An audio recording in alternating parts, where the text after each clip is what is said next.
एक गांव में एक निर्धन जुलाहा दंपत्ति रहता था। जुलाहे का नाम था माधव और उसकी पत्नी का नाम था कांता। वे दोनों बहुत परिश्रमी थे। सारा दिन काम करती, सुंदर सुंदर कपड़े बनाती, किंतु उनके बने कपड़ों की उनको अच्छी कीमत नहीं मिल पाती थी।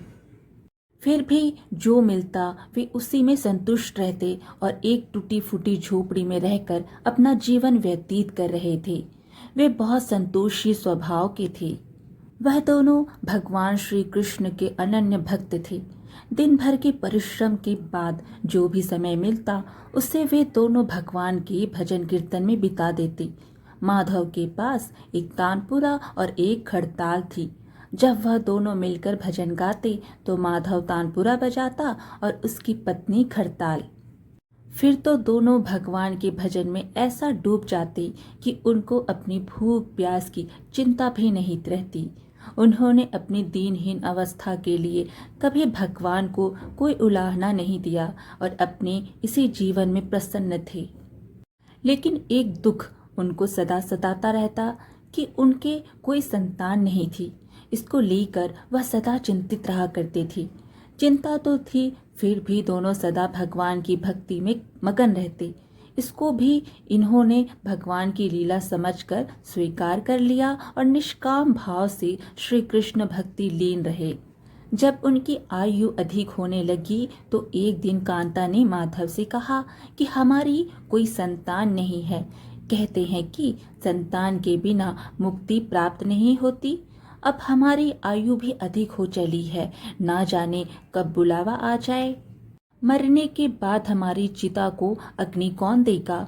कौन हमारे लिए तर्पण आदि कार्य करेगा? कैसे हमारी मुक्ति होगी? माधव बोला, तू क्यों चिंता करती है? ठाकुर जी है ना, वही सब देखेंगे।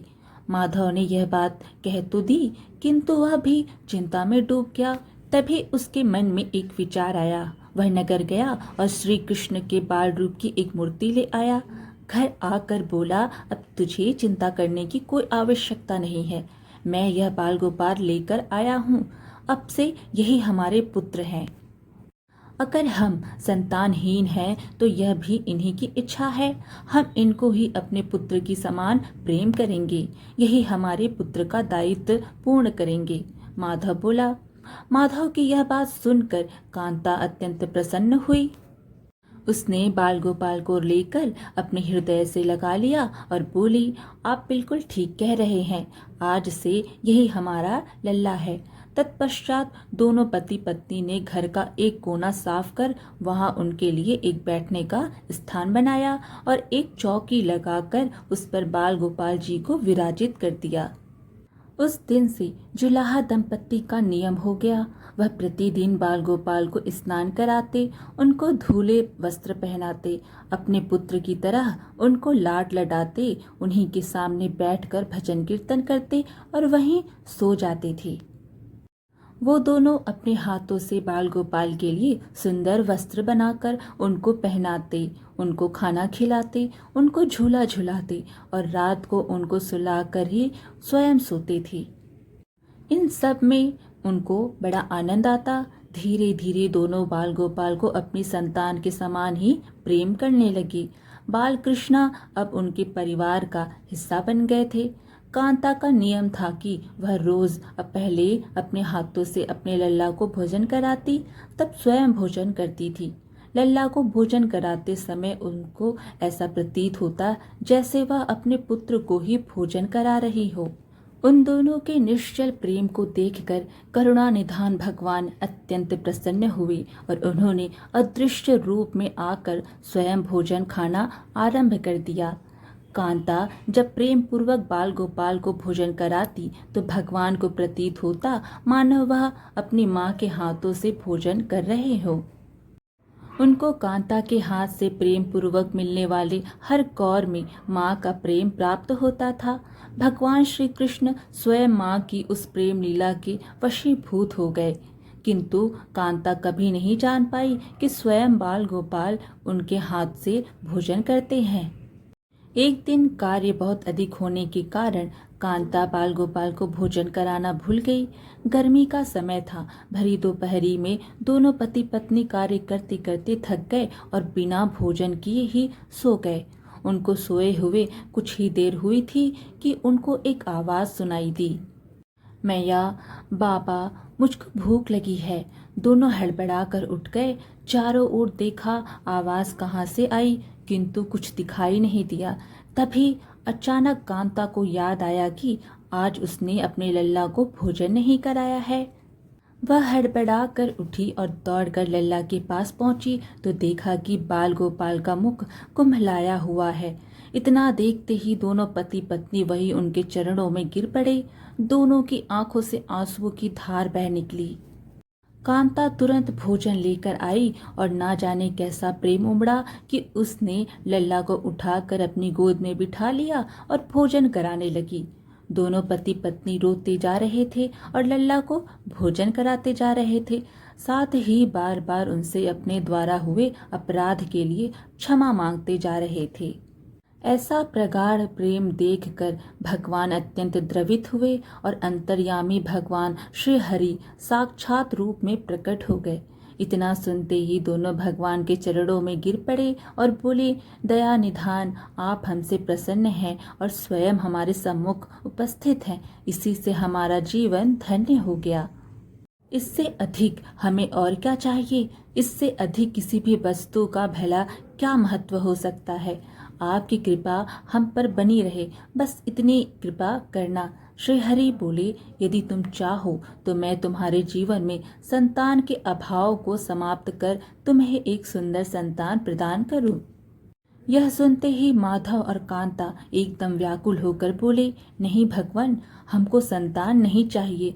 उनका उत्तर सुनकर भगवान ने पूछा, किंतु क्यों? अपने जीवन में संतान की कमी को पूर्ण करने के लिए ही तो तुम मुझको अपने घर लेकर आए थे। यह सुनकर वह दोनों बोले, प्रभु, हमको भय है कि यदि हमको संतान प्राप्त हो गई तो हमारा मोह उस संतान के प्रति बढ़ जाएगा और हम अब की तरह आपकी सेवा नहीं कर पाएंगे। उनका प्रेम और भक्ति से भरा उत्तर सुनकर करुणा निधान भगवान करुणा से भर उठे। उनके विचार सुनकर स्वयं भगवान की आंखों से अश्रु टपक पड़े।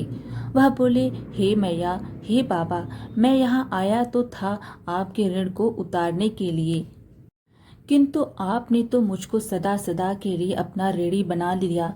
मैं आपके प्रेम का यह ऋण कभी नहीं उतार पाऊंगा। मैं सदा सदा तुम दोनों का ऋणी रहूंगा। मैं तुम्हारे प्रेम से अत्यंत प्रसन्न हूँ। तुमने अपने निर्मल प्रेम से मुझको भी अपने बंधन में बांध लिया है।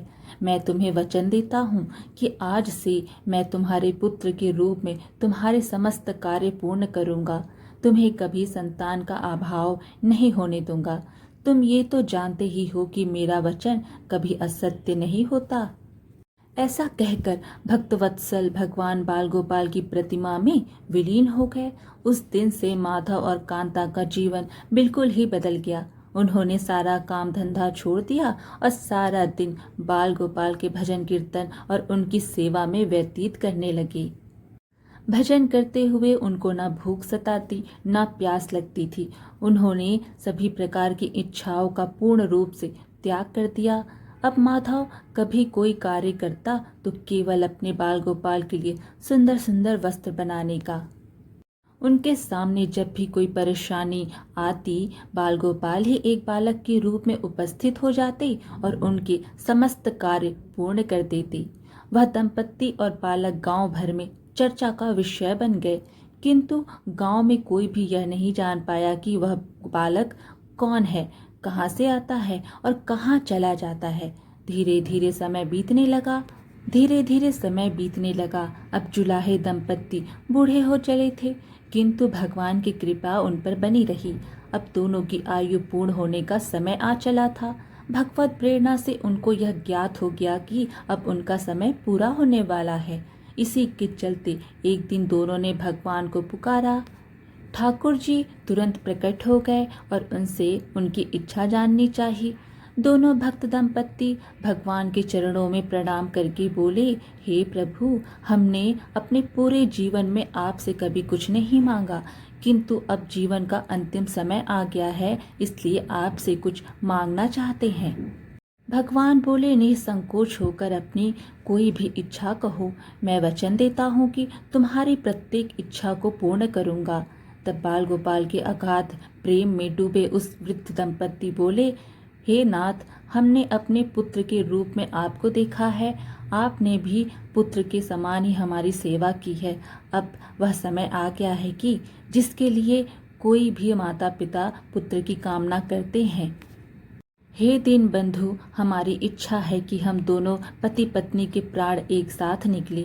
हे दया निधान, जिस प्रकार एक पुत्र अपने माता पिता की अंतिम क्रिया करता है और उनको मुक्ति प्रदान करता है, उसी प्रकार हे परमेश्वर, हमारी अंतिम क्रिया आप अपने हाथों से कर हमें मुक्ति प्रदान करें। श्री हरि ने दोनों को उनकी इच्छा पूर्ण करने का वचन दिया और बाल गोपाल के विग्रह में विलीन हो गए। अंत में वह दिन आ पहुंचा जब प्रत्येक जीव को यह शरीर छोड़ना पड़ता है। दोनों वृद्ध दंपत्ति बीमार पड़ गए। उन दोनों की भक्ति की चर्चा गांव भर में थी, इसलिए गांव के लोग उनका हाल जानने उनकी झोपड़ी के पास आ गए, किंतु उन दोनों का ध्यान तो श्री हरि में रम चुका था। उनको नहीं पता कि कौन आया है कौन नहीं। तभी अचानक एक चमत्कार हुआ। जुलाहे की झोपड़ी एक तीव्र और अलौकिक प्रकाश से भर उठी। वहां उपस्थित समस्त लोगों की आंखें बंद हो गई। किसी को कुछ भी दिखाई नहीं पड़ रहा था। कुछ लोग तो झोपड़ी से बाहर आ गए, कुछ वहीं धरती पर बैठ गए। तभी श्री हरि अपने दिव्य चतुर्भुज रूप में प्रकट हुए। उनकी अप्रीतम शोभा समस्त सृष्टि को आलोकित करने वाली थी, जो वातावरण में एक दिव्य सुगंध भर गई। वे अपनी मंद मंद मुस्कान से अपने उन भक्त माता पिता की ओर देख रहे थे। उनका यह दिव्य रूप देखकर दोनों वृद्ध अत्यंत आनंदित और मंत्रमुग्ध हुए जा रहे थे। अपने दिव्य दर्शनों से दोनों को तृप्त करने के बाद करुणामय लीलाधारी समस्त सृष्टि के पालन करता श्री हरि वहीं उन दोनों के निकट धरती पर ही उनके सिरहाने बैठ गए। भगवान ने उन दोनों भक्तों का सर अपनी गोद में रख लिया, उनके शीश पर प्रेम पूर्वक अपना हाथ रखा, तत्पश्चात अपने हाथों से उनके नेत्र बंद कर दिए। इतना करते ही तत्काल दोनों के प्राण निकलकर श्री हरि में विलीन हो गए। पंचभूतों से बना शरीर पंचभूतों में विलीन हो गया। कुछ समय बाद जब वह दिव्य प्रकाश का लोप हुआ तो सभी उपस्थित ग्रामीणों ने देखा कि वहां ना तो माधव था, ना ही कांता थी और ना ही बाल गोपाल। बचे थे तो मात्र कुछ फूल जो धरती पर पड़े थे और एक दिव्य सुगंध जो वातावरण में चारों ओर फैली थी। विस्मित ग्रामीणों ने श्रद्धा से उस धरती को नमन किया। उन पुष्पों को उठाकर ग्रामवासियों ने शीश से लगाया तथा माधव और कांता की भक्ति और गोविंद के नाम का गुणगान करते हुए चल दिए, उन पुष्पों को श्री गंगा जी में विसर्जित करने के लिए। सच्चा भक्त वह है जो एक क्षण के लिए भी भक्ति से विमुख नहीं होता है, अर्थात जिसका चित्त ईश्वर में अखंड बना रहता है, वही सच्चा भक्त कहलाता है। सरल शब्दों में कहें तो भक्ति के अंतिम चरण का अनुभव करने वाले को ही भक्त कहते हैं। आज की कहानी यहीं समाप्त हुई। वीडियो पसंद आए तो लाइक शेयर ज़रूर कीजिए और ऐसे ही अच्छी अच्छी कहानियाँ सुनने के लिए हमारे चैनल को सब्सक्राइब कर दीजिए। धन्यवाद।